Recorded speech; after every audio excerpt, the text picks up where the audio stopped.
भारत सह मैच न खेलिबा पाकिस्तान उपरे पड़िला भारी टी20 विश्वकप रे भारत सह मैच न खेलिबा पाकिस्तान उपरे पड़िला भारी पीसीबी को लगला जोरदार झटका 2026 टी20 विश्वकप पूर्व भारत विपक्ष में मैच न खेलिबा पई पाकिस्तान क्रिकेट बोर्ड पीसीबी जो निष्पत्ति नैथिला ताहा पाक उपरे उल्टा भारी पड़िथिबा परि मने हेउछि।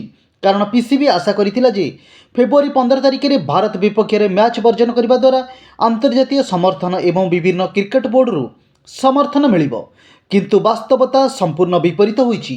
सूत्र अनुसार पीसीबी निज निष्पत्ति पई समर्थन पाइबा पई अन्य क्रिकेट बोर्ड सहित जोगाजोग करने को चेष्टा करिछि, हेले ए पर्यंत केही एहाकु समर्थन करिनांती। अधिकांश बोर्ड स्पष्ट भाव में कहिसेंति जे पाकिस्तान कौनसी वैध कारण बिना समस्या सृष्टि करुछि। से माने विश्वास करती जे यह मामलें पीसीबी कौन आईनगत आधार ना कि कौन दृढ़ जुक्ति ना। अन्य बोर्ड गुड़िक प्रश्न उठाई अंतर्जातीय क्रिकेट बोर्ड गुड़िक पाकिस्तान मनोभाव विषय अनेक प्रश्न उठाई। से माने पचारुछंती जे जदि भारत विपक्ष में मैच खेलिबार एपरी समस्या थिला तेबे संप्रति अंडर-19 मैच समय यह समस्या कहीं उठिला ना।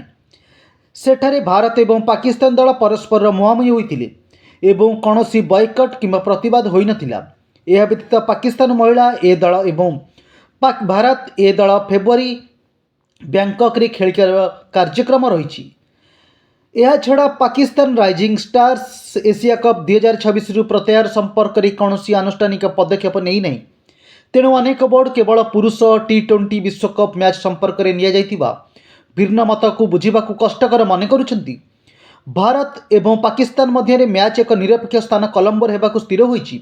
एपरी पड़िया साधारणतः दुई देश मध्य मैच आयोजन कर सारी। सबुठारु आश्चर्यजनक कथा होछि पीसीबी